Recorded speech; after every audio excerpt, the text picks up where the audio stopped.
Paz e graça, né, mais uma vez. Saúdo a todos os irmãos que já estão acompanhando a gente pelas redes sociais, aqui os irmãos que estão na página da nossa igreja, aqueles também que se encontram aí no nosso canal no YouTube. Quero convidar a todos a abrirem aí, por favor, o livro de Eclesiastes, capítulo 3, um capítulo conhecidíssimo, né? Esse capítulo é muito bom, ele fala da questão do tempo. Recentemente tivemos uma lição sobre o livro de Eclesiastes. Podemos então meditar nesse texto, nesse capítulo 3. E hoje nós vamos revisitar, nós vamos ler, estudar novamente, pensar um pouquinho, refletir um pouquinho ainda sobre este capítulo. Amém? Abriram já? Quem abriu? Eu vou ler uma versão diferente, a tradução. Vocês podem acompanhar, vocês estão acostumados mais com a tradução de João Ferreira de Almeida, né? Hoje eu vou ler outra tradução aqui, mas claro que o sentido ele vai ser extraído, né? Eu estou com a Bíblia de Estudo de Spurgeon.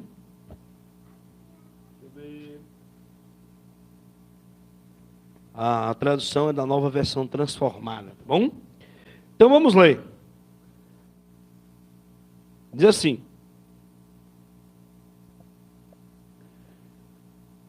tudo tem seu tempo determinado. Há um momento certo para tudo. Um tempo para cada atividade debaixo do céu. Há tempo de nascer, tempo de morrer, tempo de plantar e tempo de colher. Tempo de matar e tempo de curar. Tempo de derrubar e tempo de construir. Tempo de chorar, tempo de rir. Tempo de se entristecer e tempo de dançar, de se alegrar. Tempo de espalhar pedras, tempo de ajuntá-las. Tempo de abraçar e tempo de se afastar. Tempo de procurar e tempo de deixar de buscar. Tempo de guardar, tempo de jogar fora, tempo de rasgar e tempo de remendar, tempo de calar e tempo de falar, tempo de amar e tempo de odiar, tempo de guerra, tempo de paz. Amém? Então, irmãos, vamos aqui meditar nesse texto. Esse texto, apesar de aludir à ideia de tempo, como nós podemos entender as reflexões aqui em relação ao tempo? Há um tempo determinado para todo propósito que se há debaixo do céu. A gente às vezes usa esse texto assim para justificar que nós precisamos organizar o nosso tempo, porque tudo tem um propósito. Mas primordialmente, a gente pode até fazer essa aplicação, mas primordialmente esse texto não foi escrito com esse propósito. Claro que nós temos que entender que existe tempo para tudo. E qual é o propósito de cada momento que nós vivemos? Tem aquele momento que nós estamos assim, juntando tudo, né? Guardando tudo, guardando os papéis, guardando as cartinhas. Mas há um momento na vida que a gente resolve desfazer de tudo isso. Guardam os álbuns, guardam a foto, depois você joga lá dentro de um canto, deixa lá. Há tempo para tudo. A própria agricultura, e pegando o contexto, né, aqui, agrícola em que a Bíblia foi escrita, tinha também o tempo de plantar, de regar, e também tinha o tempo de colher. Mas o texto, em sua essência, ele quer falar um pouquinho dos ciclos da vida. Ele quer mostrar que a vida ela passa por ciclos, por momentos, e que todos os momentos de nossa vida são necessários. Porque o capítulo 3, se vocês seguirem na leitura, vocês vão ver também que fala um pouquinho sobre a questão da morte, como fazendo parte também desses ciclos. Na realidade, aquela que vai pôr fim a todos os ciclos de uma vida debaixo do sol. Como o livro do Eclesiastes está falando sobre essa questão de uma vida debaixo do sol, de uma vida que se encerra com a morte, ele está falando que a vida, ela tem muitos ciclos e ela termina com a morte. É por isso que ele pergunta lá no verso 20, né? Todos vão para o mesmo lugar, vieram do pó e aí eles retornam. Então, nesse sentido, retornam de onde vieram. O fim termina onde tudo começou. E as coisas da vida se repetem. É tanto que se a gente voltar ao capítulo 1 de Eclesiastes, o autor de Eclesiastes vai dizer que não há nada de novo debaixo do sol. Tudo se repete.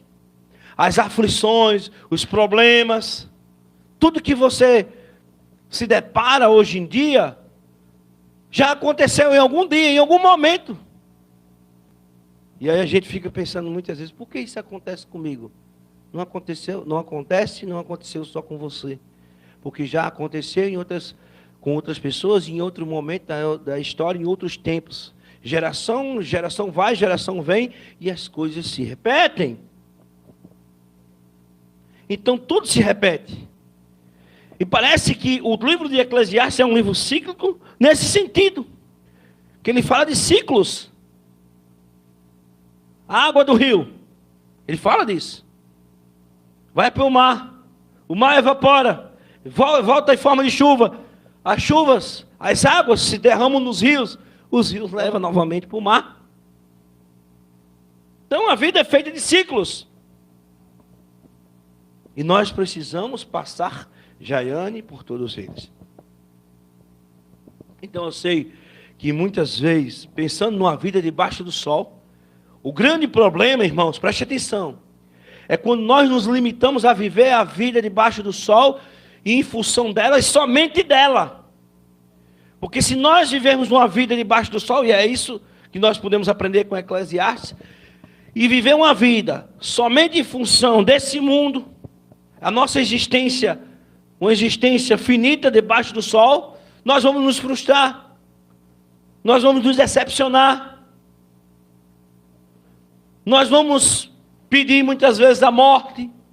Por quê? Porque nós estamos pensando numa vida, numa existência que acaba quando a morte encerra com ela.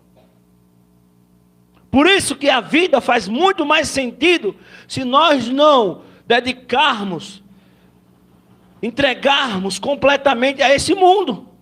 E por isso que o Eclesiastes condena tantas riquezas, as formas de trabalho, de adquirir as coisas, de possuir, que leva muitas vezes aquele possuidor a explorar outras pessoas, a invejar outras pessoas, a disputar com outras pessoas pela ganância, que é, segundo o livro de Eclesiastes, correr atrás do vento. São coisas inúteis.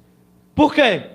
Porque, graças a Deus, não é graças a Deus, não vou dizer graças a Deus, mas Deus permitiu que a morte existisse para ensinar o homem essa lição. Que ele não pode viver para esse mundo, que ele não pode viver para as riquezas, que ele não pode viver somente para o trabalho, que ele não pode viver somente para essa vida, porque a morte vai por fim a tudo, e ele vai ver que ele não vai poder desfrutar de tudo que ele adquiriu, e tudo é em vão, e tudo perde o sentido. Então qual é uma vida de sentido? Eu estou dizendo aqui que a gente não vai trabalhar? Eu estou dizendo aqui que a gente não vai ganhar dinheiro? Eu estou dizendo aqui que a gente não vai estudar? Não, porque o próprio Salomão, ele então estudou, ele se empenhou, ele se esforçou para conhecer todas as coisas que havia debaixo do céu. Ele trabalhou, ele construiu o palácio, ele construiu jardins. Mas isso não pode ser a nossa prioridade, o nosso foco. O nosso coração não pode ser dedicado a essas coisas, porque passam. Porque as pessoas morrem e nada levam consigo, porque o fim de tudo é a sepultura. E o que sobra? É exatamente o que o próprio capítulo 3 nos dá um argumento. Eu sei que tudo, verso 14, que Deus faz é definitivo, em outras versões, é eterno, e não se pode acrescentar ou tirar nada. Eu tenho que viver em função das coisas de Deus. Por que eu tenho que viver em função das coisas de Deus? Porque as coisas de Deus são eternas. As riquezas, a fama, o conhecimento, acaba, ou desce a sepultura quando a pessoa morre. Eu, recentemente, tive uma tristeza de participar do velório de um professor meu da universidade, José da Luz. Uma pessoa muito importante na faculdade, mas na minha vida como estudante, mas na minha vida de forma geral. E lá na sepultura a gente tem um costume, não sei se os irmãos do Sul que estão nos assistindo também têm essa tradição. Quando as pessoas são enterradas, a gente coloca a areia, a terra, né? Como se fosse até uma homenagem. E eu pensando, naquele momento que eu colocava a terra ali, pensando duas coisas, que eu primeiro não queria homenagear ninguém daquela maneira. Não era esse tipo de homenagem. Por isso que a gente começa a avaliar que a gente tem que homenagear as pessoas em vida. Mas a segunda coisa que eu pensava era, bem-sucedido, doutorado, professor universitário, uma história, uma biografia impecável, mas nada disso valia de nada ali.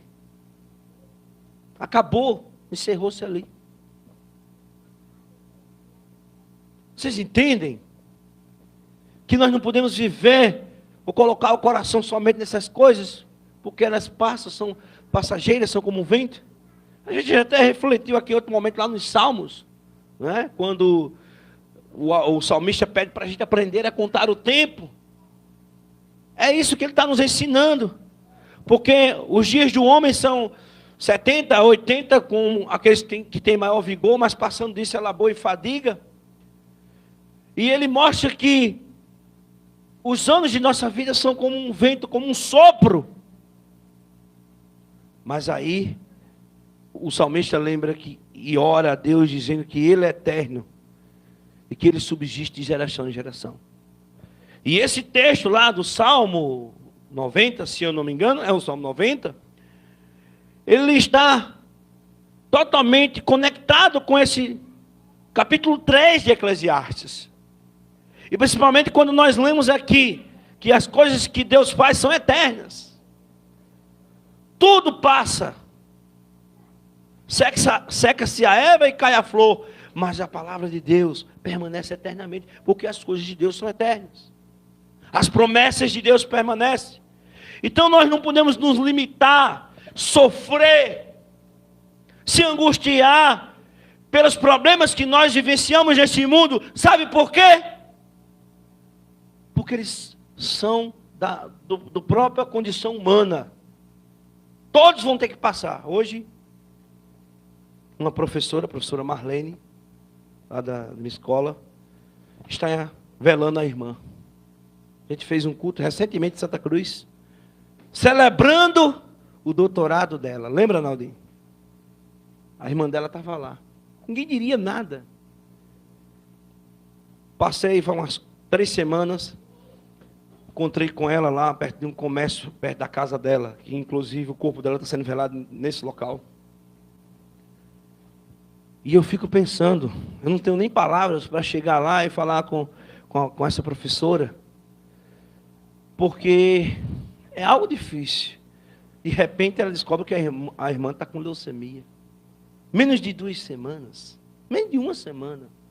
Ela é entubada, tem melhora, mas depois volta para a UTI, onde piorou seu estado. E hoje pela manhã, recebemos a notícia que ela faleceu. Que dureza, que tristeza. Parece que eu venho fazer esse sermão me preparando para falar com ela. Porque isso faz parte dos ciclos. Todos vão ter que passar. Ela não é a única. É bom que se entenda isso. É importante essa fala, esse texto de Eclesiastes. O livro de Eclesiastes, ele é totalmente filosófico. Lembre-se, eu não vou aguentar perder a minha mãe. Eu não vou aguentar ver o meu esposo morrer primeiro que eu. Eu não vou aguentar ver enterrar um filho meu, uma irmã mais nova.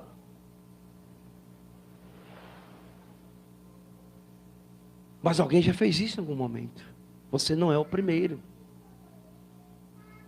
Se faz parte do ciclo de uma vida que se encerra com a morte, de uma existência terrena, de uma existência que acaba nesse mundo. Que acaba com a morte, que tem finitude. E qual é a sabedoria nisso tudo? Primeiro, a gente já disse o verso. Firmar-se nas coisas eternas de Deus. Deus é eterno. Buscar a presença de Deus.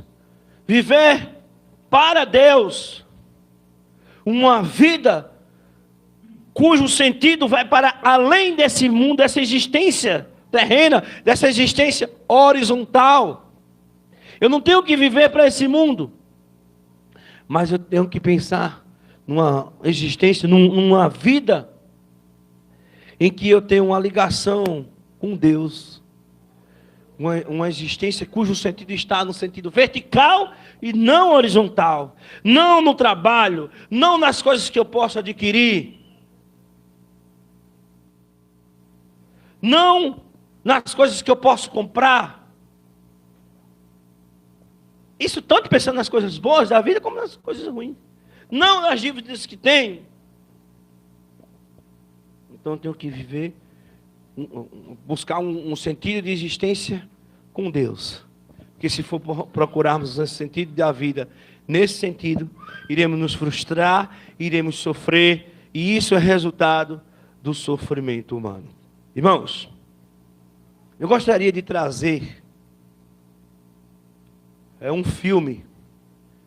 Os irmãos que estão no Facebook, na página, vão só ouvir, mas eu indico para os irmãos uns trechos de um filme chamado Clique. E eu gostaria que os irmãos assistissem. Eu vou ver se eu coloco aqui para os irmãos na tela, os irmãos do YouTube também poderem ver. O que esse filme também nos ensina, ou como esse filme pode acrescentar, trazer um pouco mais, uma exemplificação, uma ilustração, ilustrar bem esse texto que estamos comentando hoje, tá bom? Então vamos assistir. Eu quero um controle remoto que faça tudo por mim. Torne a minha vida um pouco mais fácil, mais rápida, menos complicada. Eu não deveria fazer isso, mas você parece um cara legal. Qual é o seu nome? Me chame de Morty. Morty, eu sou Michael Newman. Eu vou abalar o seu mundo.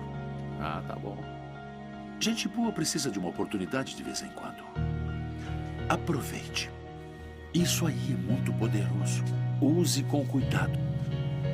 Eu pensei que já era seu sócio. Uou, cowboy. Eu disse que se garantisse a conta do Atsuhita, seria promovido, não que seria imediatamente. Mas eu já contei pra minha mulher. Eu gastei dinheiro que eu não tenho. Fazer todas as plantas da construção vai levar meses. Então é melhor começar. Ele tem 7 anos. Ele quer um quarto de brincar feito de pizza, por que não? Mas talvez uma hora ele tenha que crescer e sair da ilha da fantasia. Pizzaiolo, a vida não é pra ser criativo. É pra puxar saco, fazer escolhas conservadoras, ganhando muito dinheiro pro seu chefe na esperança de que um dia ele te jogue um osso fedido, tá? Tá bom. O Emir não te nomeou sócio. Mas nós vamos superar isso, eu tenho certeza. Meu Deus, tudo que a gente faz é superar situações. Quando é que isso vai acabar? É justo, eu não quero devolver minha bicicleta! Nós precisamos, querido.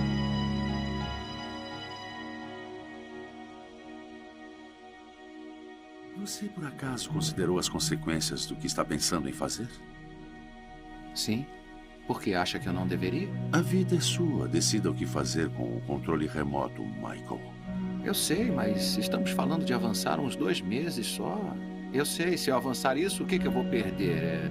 30 discussões com a mulher, um corte de cabelo? Isso aí é muito poderoso. Use com cuidado.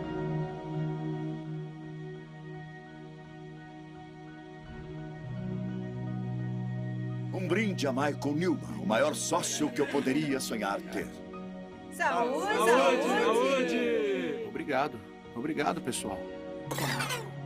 Mas o que aconteceu? Eu não mexi em tecla nenhuma. Ah, que ótimo. Vai começar a assistir televisão no jantar agora. Ah, nós podemos! Ah, Samantha, meu anjinho, olha só pra você.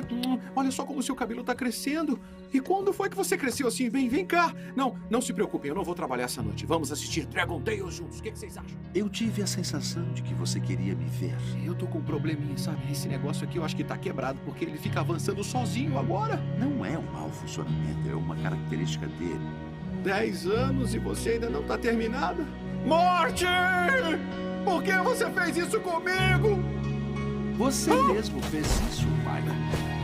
Não, eu não queria perder esse tempo todo. Eu não queria perder a Dana. O controle remoto é programado pelo seu comportamento. Toda vez que havia conflito entre seu trabalho e seu lar, o trabalho vencia. Não é verdade. Pode mentir para sua mulher, mentir para você mesmo, mas não pode mentir para o controle remoto. Ele é a prova de mentiras. Então você não pode mudar o que já aconteceu. Mas você ainda é jovem. Um jovem gordo. Faça a Dana se apaixonar por você de novo. É isso que eu vou fazer. Ninguém está rindo de você, Michael. Você queria um controle remoto universal que controlasse seu universo. Sinto muito pelo seu pai. Se tem uma coisa que eu não queria fazer, era levá-lo. Como assim, levá-lo? Eu sou um anjo, Michael. Anjo? Pensei que os anjos protegessem as pessoas. Sou o anjo da morte.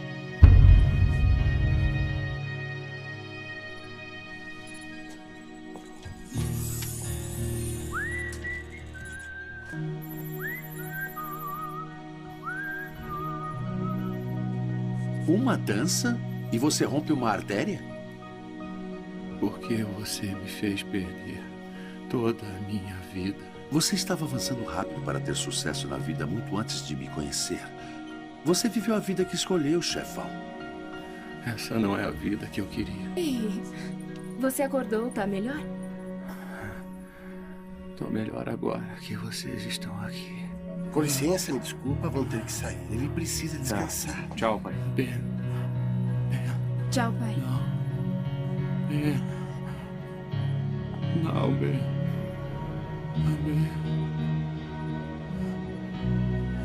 Aquelas máquinas estão te mantendo vivo. Eu tenho que falar com meu filho.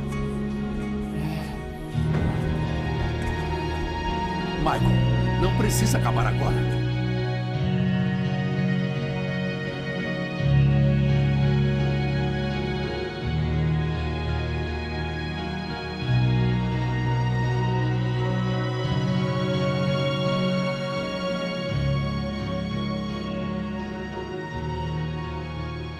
Irmãos, eu gostaria aqui de perguntar se vocês conseguiram captar a ideia do filme. A gente não tem tempo de assistir o filme completo, mas eu indico para você que também está do outro lado aí, da tela, Facebook.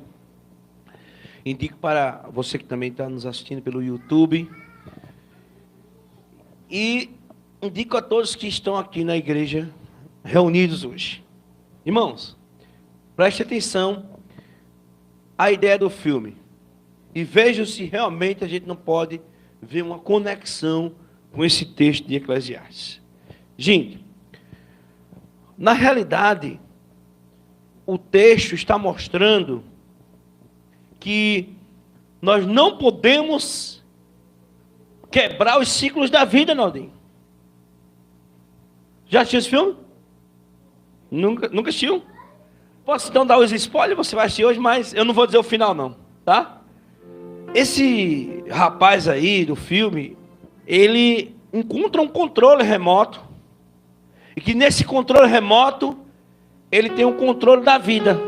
Ele pode avançar em alguns acontecimentos da vida. Ele pode regredir. E sabe o que acontece? Josinha, muito interessante também você assistir esse filme. Sabe o que acontece? Ele quer ser promovido. Vocês perceberam que ele queria ser promovido. E quando ele quer ser promovido, ele adianta o processo. Com um clique. Por isso que o nome do filme é Clique. Já imaginou? Com um clique. Eita, tá chegando o dia da fatura do cartão de crédito. Aí você clicava, quando chegasse a fatura de crédito, estava pago. Não sabia como estava, né? Depois ia ver que estava uma bola de neve, não sabia nem como tinha. Porque, na realidade, quando ele fazia o clique, e que passava alguns momentos da vida, que ele passava por alguns momentos, ele não sabia como ele tinha chegado ali. Eu sei que ele já tinha chegado. Então, outra coisa que ele faz, né? Todas as vezes que tinha uma discussão e um problema familiar, sabe o que ele fazia? Clique. Era bom, né, Jazinha? O cara com um controle desse, tivesse ali numa situação de crise, tic, para frente. Mas o filme vai mostrar que isso não é uma vantagem, porque enquanto ele vai clicando e resolvendo todos os problemas, ele chega lá no fim e sua vida está toda desmantelada e ele não pode mais voltar atrás, ele não tem mais chances, porque ele já clicou muito e ele não teve o controle. Então vocês percebem aí, dá para perceber no filme, que o pai dele falece, ele não vê os filhos crescerem, e ele adquire uma doença, porque como ele vai sendo promovido, ele não cuida da saúde, e como ele não cuida da saúde, ele vai morrendo, e ele fica pensando, nossa, eu estou morrendo, não vi nada do crescimento dos meus filhos. Era muito bom se a minha vida e a sua vida, nós pudéssemos resolver todos os problemas dele num clique. Essa professora que eu falei hoje, que está